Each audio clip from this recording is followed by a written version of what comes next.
6वी सोम मराठीमध्ये मी सावी तुमचं खूप खूप मनापासून स्वागत करते. आज आपण हिवाळा स्पेशल खमंग, खुसखुशीत आणि खूप जास्त पौष्टिक असे उडदाच्या डाळीचे लाडू कसे करायचे याची अगदी सोपी आणि अचूक रेसिपी पाहतोय. हे लाडू करायला खूप सोपे आहेत, अजिबात टाळूला चिकटत नाहीत आणि तोंडात टाकताच विरघळतात. चला तर मग आता वेळ न घालवता पटकन रेसिपीला सुरुवात करूयात. तर सुरुवातीला आपण उडदाची डाळ भाजून घेऊयात. त्यासाठी गॅसवरती कढई ठेवायची आणि त्यामध्ये 2 वाटी डाळ घालायची आहे. डाळीचं वजनी प्रमाण सांगायचं झालं तर ही 500 ग्राम म्हणजेच अर्धा किलो इतकी इथे मी डाळ वापरली आहे. आता गॅस चालू करायचा, फ्लेम आपल्याला कमी ठेवायची आहे आणि कमी गॅसवरती ही डाळ अगदी खमंग खरपूस अशी भाजून घ्यायची आहे. ही डाळ किमान थंडीच्या दिवसामध्ये तरी भरपूर प्रमाणात सेवन करायलाच हवी, कारण या डाळीमुळे आपली पचनक्रिया सुधारते, हाडे देखील मजबूत होतात, रक्तदाब देखील नियंत्रणामध्ये राहतो, त्वचाही आपली छान चमकदार होते आणि शरीरातील जी ऊर्जा आहे ना तीसुद्धा वाढते. असे भरपूर फायदे असणारी ही डाळ आपण सेवनामध्ये जरूर आवर्जून वापरावी. तर इथे तुम्ही पाहू शकता डाळ आपली अगदी खमंग खरपूस अशी भाजलेली आहे. प्रत्येक डाळीचा कण आहे ना तो छान असा भाजलेला आहे आणि याला रंगही खूप सुरेख आला आहे. तर डाळीला आपल्याला यापेक्षा खूप जास्त भाजायचं नाही, नाहीतर डाळीची चव आहे थोडीशी कडवट येते किंवा करपट लागते. तर आपली आता इथे परफेक्ट डाळ भाजून झाली आहे. आता लगेच गॅस बंद करूया आणि डाळ दुसऱ्या भांड्यात काढून घेऊयात. आता परत आपल्याला गॅसवरती कढई ठेवायची आहे. आता इथे पहा मी या वाटीमध्ये पाव किलो म्हणजे 250 ग्राम इतकं तूप घेतले. ज्या वाटीने आपण डाळ मोजून घेतली होती ना त्याच वाटीने इथे आपल्याला 1 वाटी तूप वापरायचं आहे. मी तुम्हाला तुपाचं वजनी प्रमाणसुद्धा सांगितले. आता यामध्ये आपल्याला फक्त 2 चमचा तूप घालायचं आहे. आता यामध्ये आपल्याला 100 ग्राम बदाम आणि 100 ग्राम काजू घालायचे आहेत. आता लो गॅसवरती हे काजू बदाम आपल्याला खमंग असे भाजून घ्यायचे आहेत. काजू बदाम तुम्ही सेपरेट देखील भाजू शकता, पण मी एकदम भाजलेले आहेत, कारण आपल्याला वेळही कमी लागतो आणि आपले लाडूसुद्धा झटपट तयार होतात. तर इथे तुम्ही पाहू शकता काजू बदाम आपले अगदी छान असे भाजले, त्याला सुंदर असा रंगही आला आहे. असा रंग आला की काजू बदाम आपले लगेच काढून घ्यायचे, म्हणजे ते जास्त करपत नाहीत. आता या शिल्लक राहिलेल्या तुपामध्ये आपल्याला 100 ग्राम मनुके देखील भाजून घ्यायचे आहेत. तुम्ही लागलं तर आणखी तूप यामध्ये घालू शकता. त्यानं काय होईल की मनुके जे आहेत पटकन फुलून येतील. तर इथे तुम्ही पाहू शकता मनुके देखील आपले छान भाजलेले आहेत. असे मनुके फुलले की ते लगेच बाहेर काढायचे, म्हणजे तेही जास्त करपत नाहीत. आता इथे मी परत 1 चमचा तूप कढईमध्ये घातले. आता यामध्ये आपण भोपळ्याच्या बिया म्हणजेच पंपकिन सीड्स भाजून घेऊयात. तर इथे मी 50 ग्राम इतक्या ह्या सीड्स वापरलेल्या आहेत. आता या सीड्स देखील आपल्याला कमी गॅसवरती खमंग भाजून घ्यायच्या आहेत. तर तुम्ही पाहू शकता अगदी काही वेळामध्ये आपल्या बिया आहेत त्या छान भाजलेल्या आहेत. बिया छान भाजल्या की त्याला असे हलकेसे डाग येतात आणि बिया चांगल्या चटकायला लागतात, तेव्हा लगेच बिया बाहेर काढून घ्यायच्या. आता शिल्लक तुपामध्येच आपल्याला 100 ग्राम खारीक पावडर देखील भाजून घ्यायची आहे. ही पावडर भाजतानासुद्धा आपल्याला फ्लेम कमीच ठेवायची आहे. जे काही आपण सुकामेवा भाजून घेणार आहोत ना तेव्हा आपल्याला फ्लेम कमीच ठेवायची आहे. कमी फ्लेमवरतीच हे पदार्थ आपल्याला खमंग भाजून घ्यायचे आहेत. मोठ्या गॅसवरती तुम्ही जर हे सगळा सुकामेवा भाजला ना तर तो बाहेरून पटकन करपेल आणि आतमध्ये कच्चा राहील, असा खमंग आतपर्यंत भाजला जाणार नाही. त्यासाठी कमी गॅसवरती हा संपूर्ण सुकामेवा आपण भाजून घेऊयात. तर इथे तुम्ही पाहू शकता अगदी काही मिनिटामध्ये ही खारीक पावडर देखील आपली छान भाजली. आता बाहेर काढून घेऊयात. आता कढईमध्ये मी तूप घातलं नाही, कारण आता मला इथे खोबऱ्याचा कीस भाजून घ्यायचा आहे. पण तुम्हाला खोबऱ्याचा कीस भाजताना 1 चमचा तूप घालायचं असेल तर तुम्ही घालू शकता. पण मला तरी इथे खोबरं भाजताना तूप घालायची गरज वाटत नाही, कारण खोबऱ्यालाच खूप जास्त तेल सुटतं ते गरम झाल्यावरती. म्हणून आता आपलं खोबरं मी 2 मिनिटे परतून घेतलं आहे. आता या स्टेजला आपल्याला यामध्ये 25 ग्राम खसखस घालायची आहे. त्यालाच आपण पॉपी सीड्स असंही म्हणतो. हे दोन्ही एकत्र भाजल्यामुळं काय होतं की खमंगही भाजल्या जातं आणि ते जास्त करपत देखील नाही. खसखस भाजण्यासाठी खूप जास्त वेळही लागत नाही. खसखस आपली अगदी पटकन भाजते आणि खोबरं देखील आपलं पटकन भाजतं. म्हणून खोबरं थोडंसं गरम झाले की त्यामध्ये खसखस घालायची आणि दोन्ही एकत्र भाजून घ्यायचे. आता इथे तुम्हाला खोबरं किती घेतले हा प्रश्न नक्कीच पडला असेल, कारण माझ्याकडून ते सांगायचं राहिलं. तर इथे मी सुकं खोबरं 100 ग्राम घेतलं आणि ते घरीच किसणीवरती किसून घेतलं. तुम्हाला हवा असेल तर तुम्ही विकतचा कीस देखील इथे वापरू शकता. तर तुम्ही पाहू शकता खोबरं आणि खसखस आपलं खमंग असं भाजलं आहे. खोबऱ्याला हलकासा आपला सोनेरी रंग आलेला आहे. इतपतच आपल्याला हे खोबरं भाजून घ्यायचं आहे. आता खोबरं छान भाजले, बाहेर काढून घेऊयात. आता परत कढईमध्ये 1 चमचा तूप घालायचं आहे आणि या तुपामध्ये आपल्याला 1 वाटी मखाने भाजून घ्यायचे आहेत. मखाण्याचं वजनी प्रमाण सांगायचं झालं तर 25 ग्राम इतके मी इथे मखाणे वापरलेत. आता हे मखाणेसुद्धा आपल्याला कमी गॅसवरती छान कुरकुरीत होईपर्यंत भाजून घ्यायचे आहेत. मखाणे छान कुरकुरीत झालेत की नाही ते आपण चेक करूयात. असा मखाना घ्यायचा आणि तो फोडून पाहायचा. पटकन फुटला की समजायचं मखाणे आपले छान आतपर्यंत कुरकुरीत भाजलेत. तेव्हा लगेच गॅस बंद करायचा आणि मखाणे बाहेर काढून घ्यायचे. आपल्याला मखाणे खूप जास्त करपू द्यायचे नाहीत. परफेक्टच आपल्याला हे मखाणे देखील भाजून घ्यायचे आहेत. तर आता मखाणे आपण बाहेर काढून घेऊयात. आता आपल्याला या कढईमध्ये 4 ते 5 चमचे तूप घालायचे, कारण या तुपामध्ये आपल्याला आता डिंक तळून घ्यायचं आहे. डिंक तळण्यासाठी तूप थोडं जास्त लागतं. इथेच आपल्याला थोडं जास्त तूप लागणार आहे. आता इथे मी या वाटीमध्ये 100 ग्राम डिंक बारीक फोडून घेतला आहे. असा फोडून घेतलेला डिंक लवकर तळतो आणि आपल्याला टेन्शनही राहत नाही आतमध्ये डिंक कच्चा राहिला का याचं.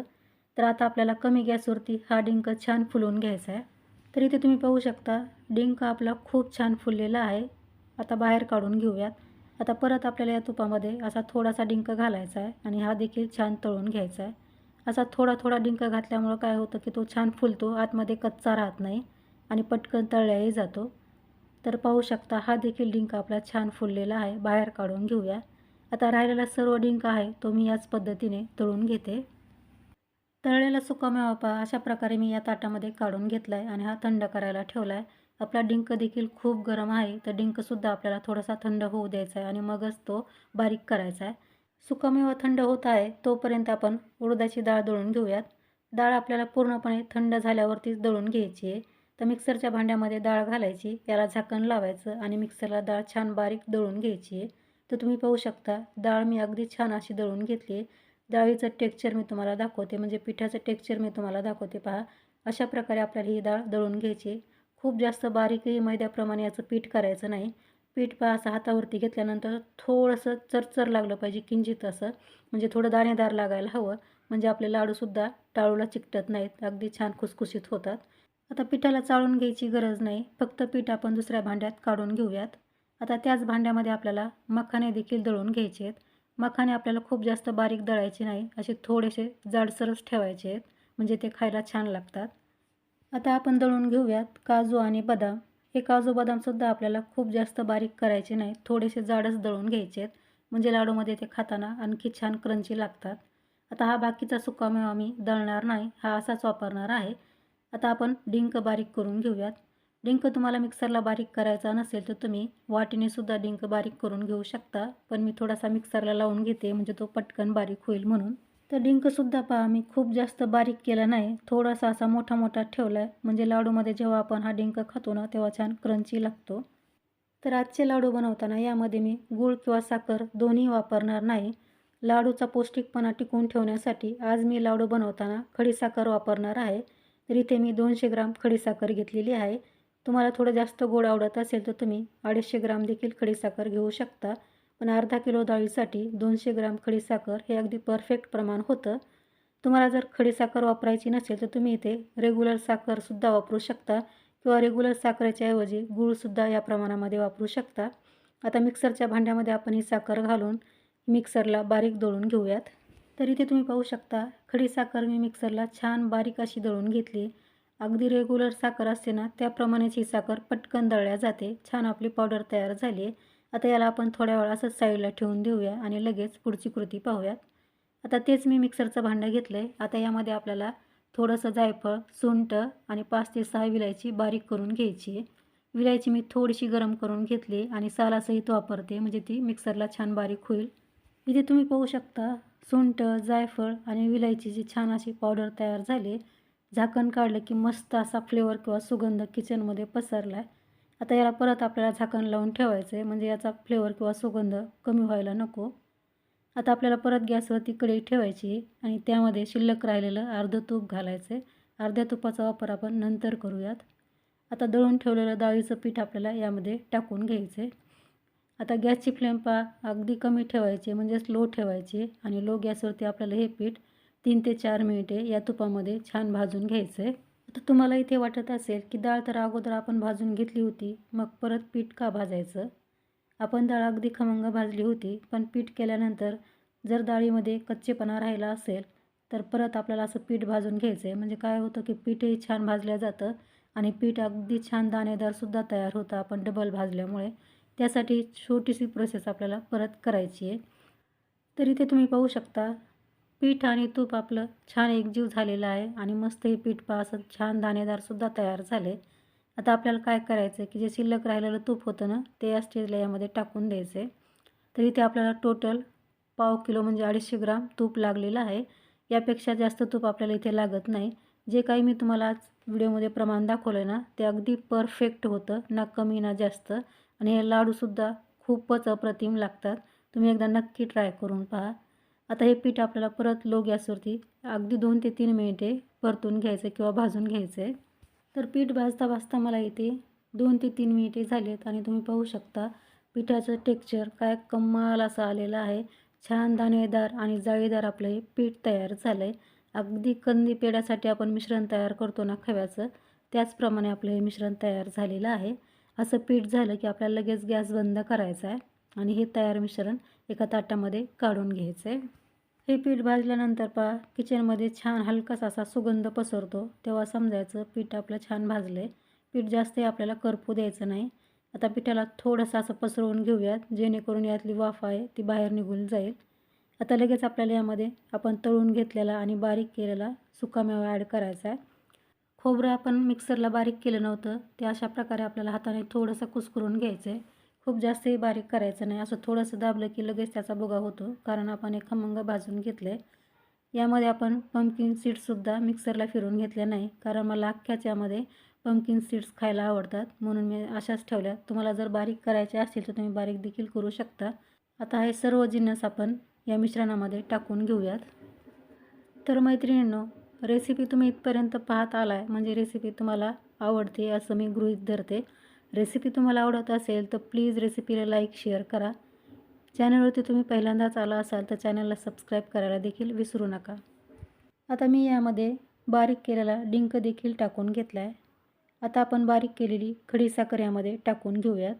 तर संपूर्ण न टाकता मी थोडीशी खडीसाखर शिल्लक ठेवणार आहे, जेणेकरून आपल्याला याचा गोडवा टेस्ट करता येईल आणि मग लागली तर आपण ती राहिलेली साखर यामध्ये टाकू शकू. आता हे संपूर्ण मिश्रण जे आहे आपल्याला सुरुवातीला उलथण्याने असं मिक्स करून घ्यायचं आहे आणि थोडंसं असं मिश्रण छान मिक्स झालं की आपल्याला काय करायचं की उलथणं बाहेर काढायचं आहे आणि हाताने हे मिश्रण परत छान एकजीव करायचं आहे, म्हणजेच मिक्स करायचं आहे. जर पिठाच्या यामध्ये गाठी असतील त्या चांगल्या मोडून घ्यायच्यात आणि सर्व मिश्रण आपल्याला छान अशा प्रकारे एकजीव करून घ्यायचं आहे. हे मिश्रण आपलं छान एकजीव झाल्यानंतर मी याला थोडंसं खाऊन देखील पाहिलं आहे, तर मला यामध्ये साखर थोडी कमी वाटते. तर जी आपण शिल्लक ठेवली होती ना साखर, ती यामध्ये मी टाकून घेते. आता परत याला आपल्याला थोडंसं मिक्स करून घ्यायचं आहे. आता आपल्याला यामध्ये फ्लेवरसाठी जी सुंठ, विलायची आणि जायफळ आपण बारीक करून घेतलं होतं ते यामध्ये टाकून घ्यायचं आहे. खरं तर हे आपल्याला सुरुवातीला टाकायचं आहे, पण माझ्याकडून राहून गेलं टाकायचं म्हणून मी आत्ता घातलेलं आहे. आता परत आपण याला छान मिक्स करून घेऊयात. इथे आपलं छान असं मिश्रण तयार झालेलं आहे. आता मिश्रणाचे आपण लाडू वळायला सुरुवात करूयात. जेवढा लहान मोठा लाडू हवा आहे तुम्हाला त्याप्रमाणे तुम्ही मिश्रण घ्यायचं आहे आणि अशा प्रकारे लाडू वळून घ्यायचा आहे. अगदी अलगद हाताने आपण हा लाडू तयार केला आहे. पहा खूप मस्त इथे लाडू तयार झाला आहे. आता साईडला ठेवूया आणि आणखी काही लाडू बनवून घेऊयात. हिवाळ्यामध्ये पहा बऱ्याच स्त्रियांना अंगदुखी होते, कंबरदुखी होते, स्नायूचं दुखणं असतं, परत परत सर्दी खोकला होतो. त्या प्रत्येक स्त्रीने स्वतःसाठी ही रेसिपी नक्की ट्राय करावी आणि सकाळच्या चहाच्या ऐवजी सकाळी आपण रोज हा एक लाडू खायचा, म्हणजे मग आपल्याला थंडीच्या दिवसामध्ये होणारे आजार अजिबात होणार नाहीत आणि आपण मस्त ठणठणीत राहू. सुरुवातीला जेव्हा आपण डाळ भाजायला घेतली ना त्या अगोदर मी उडदाची डाळ ओल्या कॉटनच्या कपड्याने स्वच्छ पुसून घेतली आणि मगच ती भाजण्यासाठी वापरली. तुम्हाला डाळ फक्त पुसायची नसेल तर तुम्ही ती स्वच्छ पाण्याने धुवून घेऊ शकता आणि धुतल्यानंतर 2 दिवस कडकडीत उन्हामध्ये ती वाळवून घ्या आणि मगच लाडूसाठी तिचा वापर करा. तर आता अशाच प्रकारे मी राहिलेले सर्व लाडू बनवून घेते. तर तुम्ही इथे पाहू शकता संपूर्ण लाडू मी बनवून घेतलेत. खूप मस्त आपले हे लाडू तयार झालेले आहेत, अगदी खुसखुशीत खमंग. आपण घेतलेल्या साहित्यामध्ये भरपूर लाडू तयार होतात. हे लाडू महिनाभर नाही 2 महिनेसुद्धा टिकतात. पण हे लाडू तेवढे दिवस शिल्लक राहतच नाहीत, कारण हे खूप टेस्टी लागतात. बघता बघता कधी संपतात ते कळतही नाही. तर पहा मस्त खुसखुशीत झालेले आहेत. तर तुम्हीसुद्धा आता या हिवाळ्यामध्ये हे लाडू ट्राय करा. रेसिपी कशी वाटली हे मला कमेंट्समध्ये नक्की सांगा. रेसिपी आवडली तर लाईक शेअर करा. तर लवकरच भेटू आणखी एका अशा छानशा रेसिपीसह. तोपर्यंत मस्त खा आणि हेल्दी राहा. धन्यवाद.